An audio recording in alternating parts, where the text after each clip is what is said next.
नमस्कार, एक बार फिर आपका स्वागत है आज के कार्यक्रम में और आज हमारे साथ बेहद खास मेहमान जुड़ गए हैं। हमारे साथ मौजूद हैं जवाहरलाल नेहरू यूनिवर्सिटी के vice chancellor M Jagadesh Kumar ji. बहुत-बहुत स्वागत है जगदेश कुमार जी आपका हमारे कार्यक्रम में। हमारे Okay. दर्शकों को बता दें कि आज के इस कार्यक्रम में हम चर्चा करने जा रहे हैं कि अ, हम जगदेश कुमार जी के बारे में बात करें तो जेएनयू के वाइस चांसलर का पद लेने से पहले वो आईआईटी दिल्ली में इलेक्ट्रिकल इंजीनियरिंग डिपार्टमेंट में प्रोफेसर रही हैं और आईआईटी मद्रास से आपने अपनी पढ़ाई की है।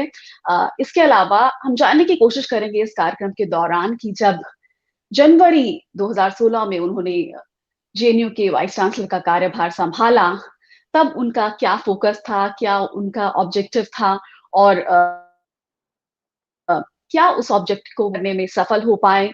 जेएनयू के जो एकेडमिक कल्चर है या फिर जेएनयू का जो फंक्शनिंग है, उसमें किस तरह के रिफॉर्म्स आए एम जगदीश कुमार जी के आने के बाद? सर शुरू करना चाहूँगी मैं और आपसे जानना चाहूँगी कि आप पिछले 5 साल की तरफ अगर मुड़ के देखें, तो कैसे समराइज़ करना चाहेंगे आप बतौर जेएनयू के वाइस चांसलर अपनी जर्नी को? देखिए, if you look at the situation in the country, the G, corona pandemic, for example, the way we have managed the corona pandemic, it is possible only because we have advanced facilities and advanced capabilities in developing the vaccines in our country. But in many other areas, we need to develop our own indigenous technologies. We need to develop our own products so that ultimately India will become a self-reliant country. And higher educational institutes play a very, very important role. Universities such as JNU and other institutes such as IITs, they play an immense role. So if you look from that perspective, JNU is a university which is well known in social sciences, languages, international relations, and also sciences.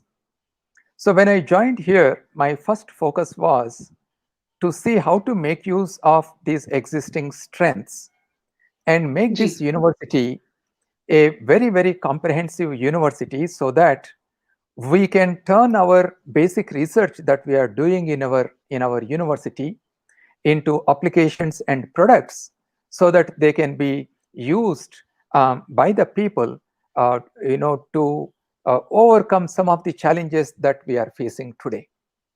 And that is the reason why from the time I have joined here, we focused on achieving academic excellence. And this has been very well shown during the last few years because JNU has been rated as one of the best universities in the NIRF rankings.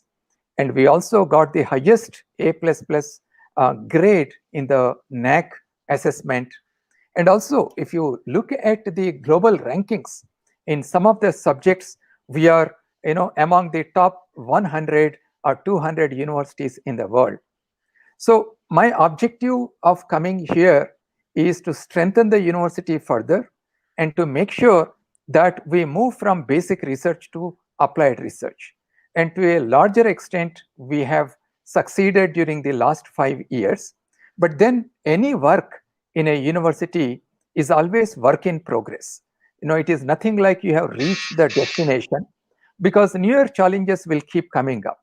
And that is what we are doing in the university. We are expanding the academic programs in anticipation of the challenges that will come in future and strengthening the research and innovation activities in the university.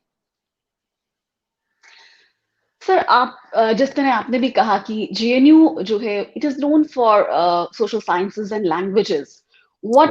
what significant initiatives have you taken to bring it at par with IITs or for that matter Indian Institute of Science Bangalore? See, if you look at the social sciences, languages, international relations area, JNU is one of the top universities. I do not see the same kind of intellectual resources available in IITs or in IISc and other institutes. Their strength is technology and science, whereas our strength is social sciences, languages, and international relations. But then we cannot be complacent with that. We need to expand, and that is the reason why we have started School of Engineering, Atal Bihari Vajpayee School of Management and Entrepreneurship. We have started a special center in disaster research, a special center in e-education, a special center for the study of Northeast India, a special center for the study of national security.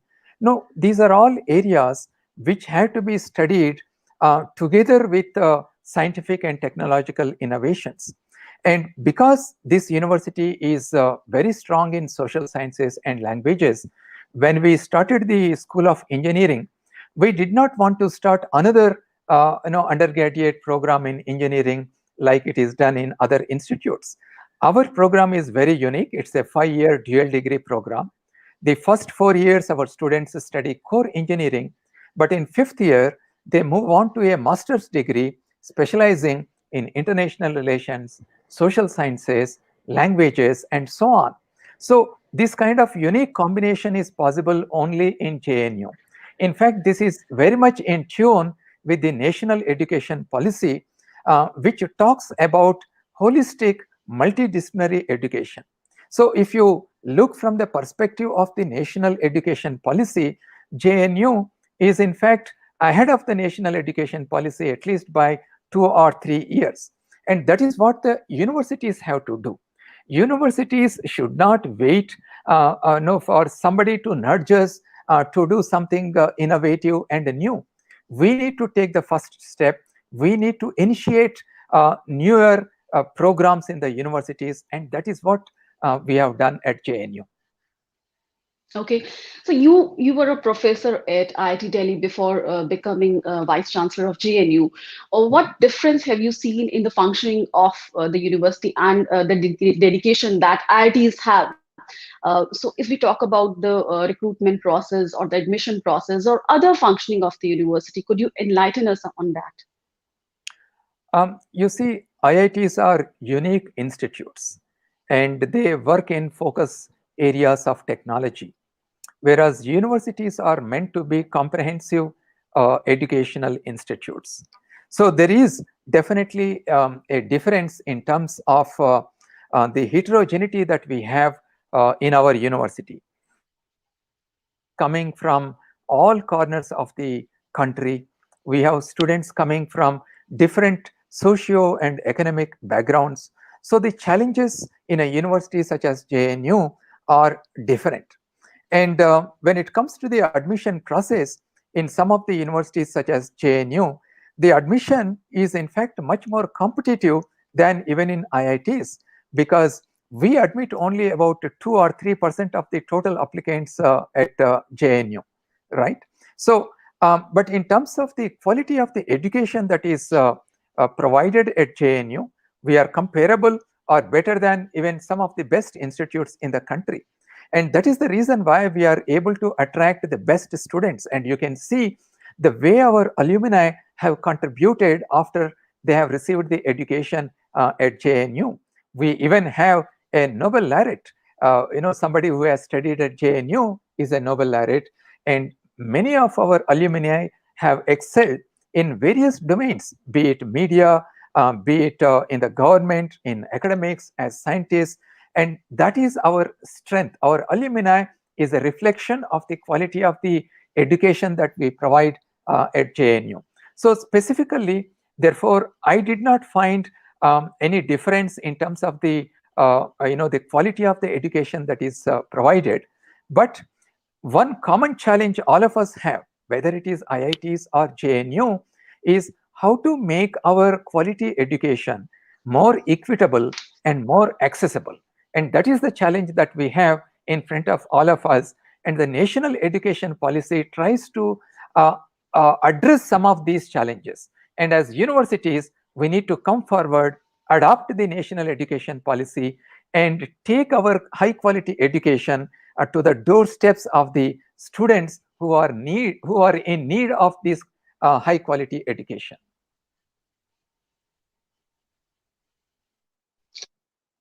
So very few people know that you are a karate expert too. So fitness पे ऐसा लगता है आपका जोर है, तो university में fitness students की फिटनेस या फैकल्टी के लिए क्या आपने किस तरह के फिटनेस पर भी प्रोग्राम चलाए, इनिशिएटिव्स लिए? Right. So the yoga program is very, very popular at JNU. After we took over here, we started celebrating the International Yoga Day, and we have a lot of sports activities too in the university, and a lot of our students have received awards at the national and international levels. You see, a healthy mind can only reside in a healthy body, and during the corona pandemic, we have clearly seen how important it is to do exercise, to do some kind of physical activity, and boost our immunity levels so that we don't fall ill very often and we remain fit.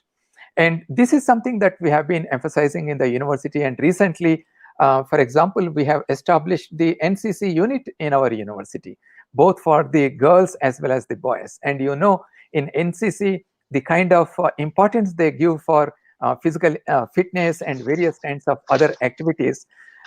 This is one thing that we need to take note of in all the higher educational institutes, because most of the students who get admission in our institutes such as IITs and JNU, they come after a lot of competition.